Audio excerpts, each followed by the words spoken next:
Estamos hoy con Vicente Palermo, que es politólogo e investigador principal del CONICET.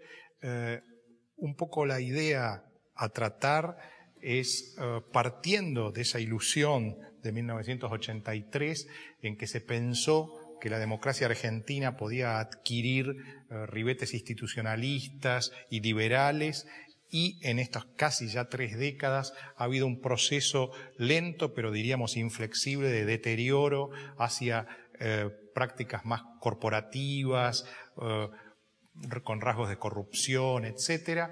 Nos pareció interesante convocar a Vicente Palermo, que es un estudioso de fenómenos parecidos en Latinoamérica, en especial en el caso de Brasil, a fin de tratar de indagar si efectivamente hay cuestiones en la sociedad o en la clase política o en la cultura de los países que son las que en definitiva han ido determinando estos caminos divergentes. Vamos a los auspicios y enseguida retornamos para hacer el planteo que les comentaba.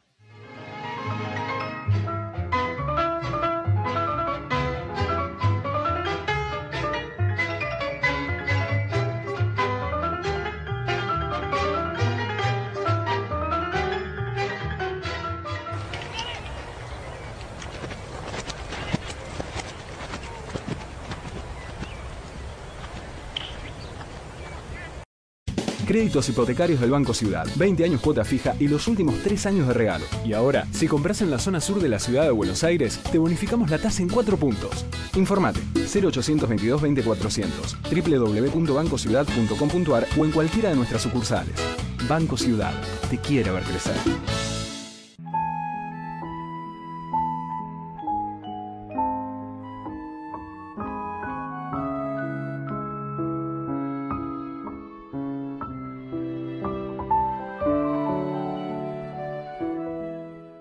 UCES, la excelencia, un compromiso. www.uces.edu.ar.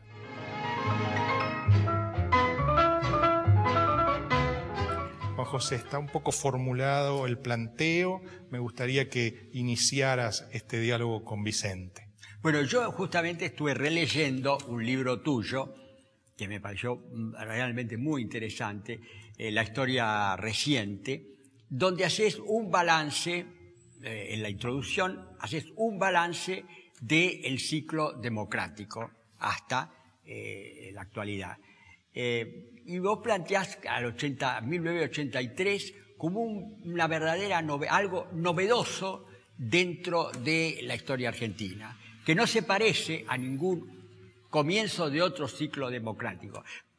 Y concretamente lo comparás con el 45 y con el 73, es decir, los dos comienzos de un aparente ciclo democrático.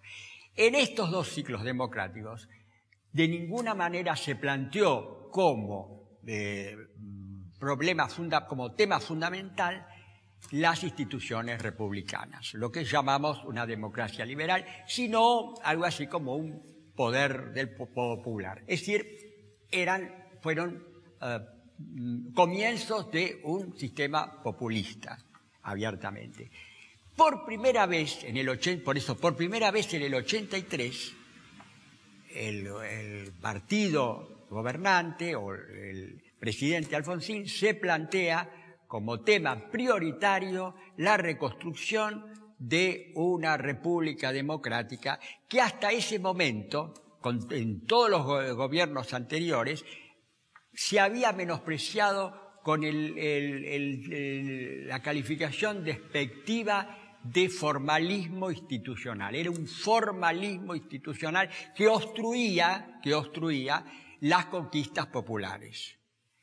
Este proyecto de una república democrático liberal no en el sentido económico, sino en el sentido de los respetos a las individualidades, aunque después con Menem también fue económico, termina con la crisis del 2001. En la crisis del 2001 pareciera que fuera un fracaso de la democracia. Mucha gente lo vivió así. Y hay un reflotamiento del nacionalismo, del populismo, del antinorteamericanismo, etcétera, que va a concretarse en los dos gobiernos kirchneristas. Bueno, no sé, yo creo que más o menos eso ha sido el resumen de lo que vos has dicho. No sé si querés agregar, corregir o... Sí, no, corregir no, pero sí podría agregar, a mí me parece dos cosas. Primero, las transiciones a la democracia tienen mucho de contingencia, tienen mucho de impredecible, una gran dosis de incertidumbre.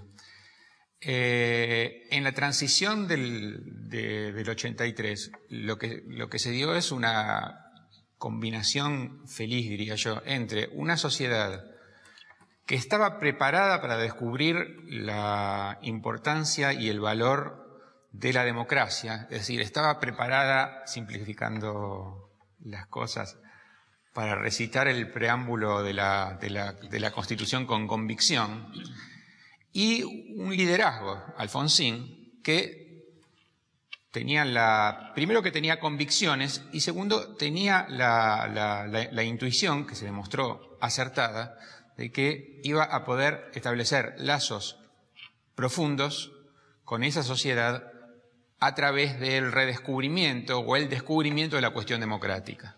Entonces, esa combinación, esa conjugación, yo creo que sí, efectivamente resultó fundante de un régimen político con un sentido que en los casos anteriores no lo tenía para nada. Ese sentido, digamos, al que vos te referías. Así que yo diría que la cuestión democrática con incorporación de elementos republicanos y liberales muy potentes, muy centrales.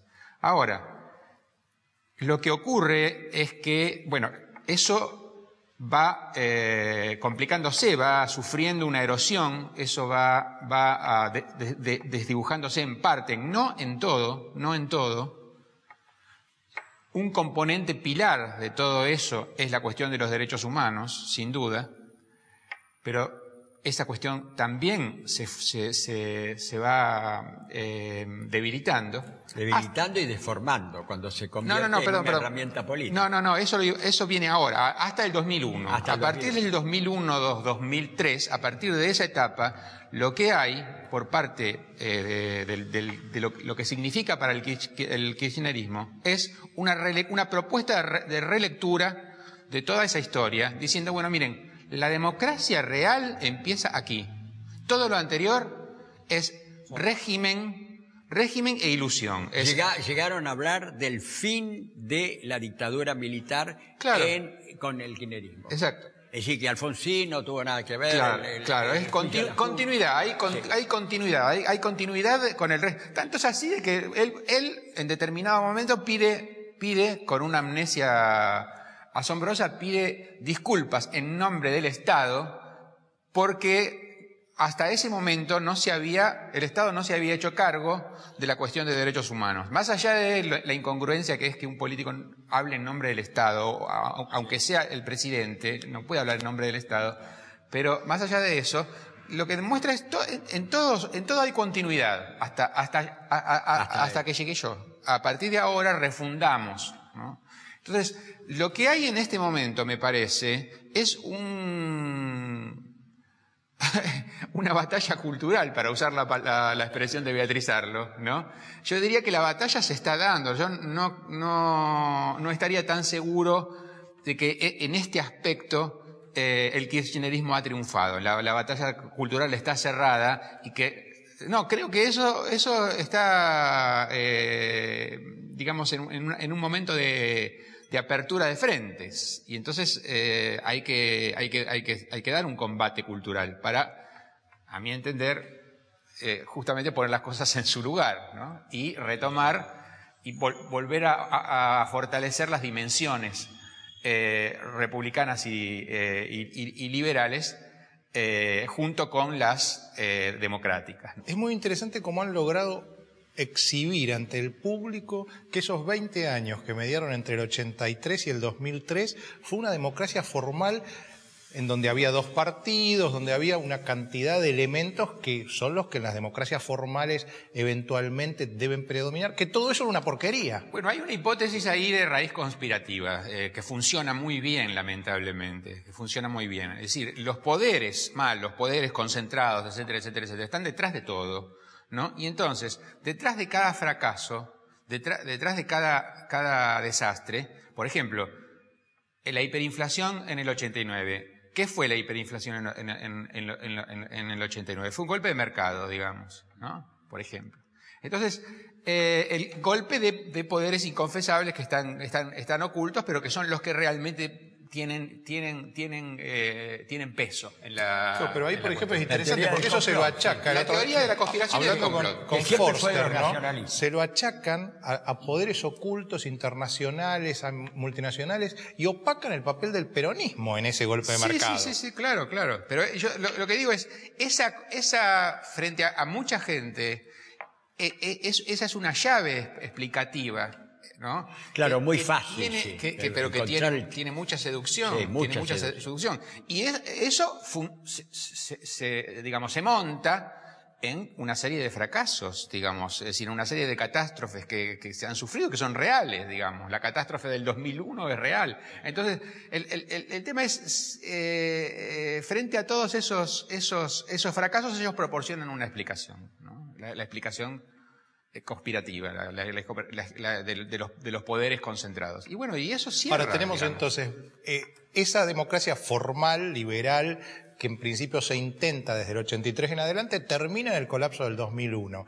Eso, evidentemente, si termina en el colapso del 2001, era un buen intento, pero funcionó mal. Y lo que viene después a reemplazar eso es aún peor, porque ni siquiera tiene rasgos democráticos y republicanos. Entonces, ¿cómo salimos de esto? ¿Cómo salimos de esto? Bueno, no. Ahí viene un poco la batalla política, la lucha política es, en ese sentido, no perdona, ¿no? O sea, uno no puede, menos, es decir, afortunadamente no está en juego nuestras vidas, en el sentido de que no es que, como qué sé yo, en las repúblicas italianas pre-renacentistas.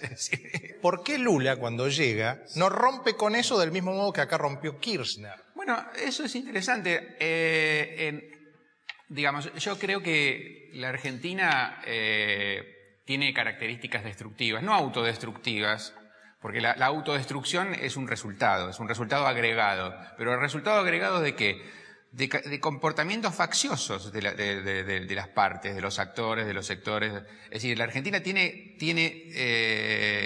digamos, uno de los rasgos más fuertes de las interacciones sociales y políticas es la facciosidad.